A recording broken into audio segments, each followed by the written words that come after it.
Hello hi, എല്ലാവരും ഉറങ്ങി കാണും എന്ന് വിചാരിക്കുന്നു. അപ്പം ഒരു പാട്ടെന്ന് വെച്ച് കഴിഞ്ഞാൽ ഒരു തമിഴ് സോങ്ങാണ്. എനിക്ക് ഒത്തിരി ഇഷ്ടപ്പെട്ടു. ഒരുപാട് തവണ ഞാൻ ഇതിന് മുമ്പ് റീൽസിലും ഒക്കെ കണ്ടിട്ടുണ്ട്, കേട്ടിട്ടുണ്ട്. പക്ഷെ അപ്പോഴൊന്നും ഇല്ലാത്തൊരു ഇഷ്ടം ആ പാട്ടിനോട് ഇന്നലെ മുതൽ എനിക്ക് ഉണ്ടായി തുടങ്ങുന്നതാണ് സത്യം കേട്ടോ. ഇന്നലെ ഉച്ചയ്ക്ക് ഒരു സിനിമ കണ്ടു. അപ്പോൾ ആ സിനിമയിൽ എത്രച്ചയിൽ അതിനകത്ത് ഈ പാട്ടുണ്ടായിരുന്നു. ആ സിനിമയിൽ ഇടയ്ക്കാണ്, ഒരു ശകലമാണ് കണ്ടത്.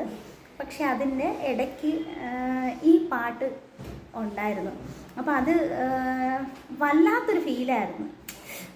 ഞാനതെങ്ങനെ പറഞ്ഞാലും അത്രയ്ക്ക് മനോഹരമായി തോന്നി. നമുക്ക് എന്താ പറയുക, എനിക്കാണെങ്കിൽ എനിക്ക് ഈ പാട്ട് ഭയങ്കര ഇഷ്ടമാണ്. പാട്ടെന്ന് പറഞ്ഞാൽ ഒരു വിധമുള്ള പാട്ടുകൾ തമിഴ് സോങ്ങാണ് എനിക്ക് ഏറ്റവും ഇഷ്ടം. മലയാളത്തിനേക്കാളും തമിഴ് സോങ്ങാണ് എനിക്ക് ഭയങ്കര ഇഷ്ടമാണ്. എത്ര കേട്ടാലും മടുപ്പില്ലാത്തൊരു സോങ്ങാണ്. മടുപ്പ് തോന്നത്തില്ല.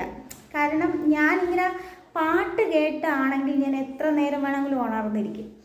അതുപോലെ തന്നെ പിന്നെ മനസ്സിൽ എന്തെങ്കിലും ടെൻഷൻ ഉണ്ടെങ്കിൽ കൂടി ഞാൻ പാട്ടൊക്കെ കേൾക്കുമ്പോൾ ഭയങ്കര റിലാക്സാണ് കേട്ടോ മനസ്സൊക്കെ. എനിക്ക് ഭയങ്കര ഇഷ്ടമാണ് പാട്ട്, ഭയങ്കര ഇഷ്ടമാണ്. തമിഴ് സോങ്ങാണ് ഏറ്റവും ഇഷ്ടം. ഇപ്പോഴത്തെ പുതിയ പാട്ടിനേക്കാളും പഴയ പാട്ടുകളാണ് ഇഷ്ടം. അങ്ങനെയൊക്കെ ഉണ്ട് കേട്ടോ. ചിലപ്പം ആർക്കും അക്സെപ്റ്റ് ചെയ്യാൻ പറ്റാത്ത പാട്ടുകളൊക്കെ എനിക്ക് ഭയങ്കര ഇഷ്ടമായിരിക്കും. ഇതൊക്കെ ഓൾഡ് സോങ് അല്ലേ, ഇതൊക്കെ ഇങ്ങനെ അങ്ങനെയൊക്കെ ചിന്തിക്കുന്ന ഒരുപാട് പേര് പറഞ്ഞിട്ടുണ്ട്. നിനക്കെന്താ ഈ തമിഴ് മാത്രമേ വരത്തുള്ളൂ എന്നൊക്കെ എൻ്റെ കൂട്ടുകാർ ചോദിച്ചിട്ടുണ്ട് കേട്ടോ. പക്ഷെ എനിക്കെന്തോ ഭയങ്കര ഇഷ്ടമാണ്. തമിഴ് പാട്ടുകളോട് ഭയങ്കര ഇഷ്ടമാണ്. തമിഴ് ആക്ടേഴ്സിനോട് ഭയങ്കര ഇഷ്ടമാണ്. നായികയായിരുന്നാലും നായകനായിരുന്നാലും ഭയങ്കര ഇഷ്ടമാണ്. പക്ഷെ ഇപ്പോഴത്തെ സിനിമകളോ പാട്ടുകളോ ഒന്നും എനിക്കിഷ്ടമല്ല കേട്ടോ. അതൊന്നും വലിയ ഇഷ്ടമല്ല. അപ്പം അങ്ങനെ ഇഷ്ടം തോന്നിയ 2 വരി പാടാമേ. അയ്യോ, ഞാൻ മറന്നുപോയി.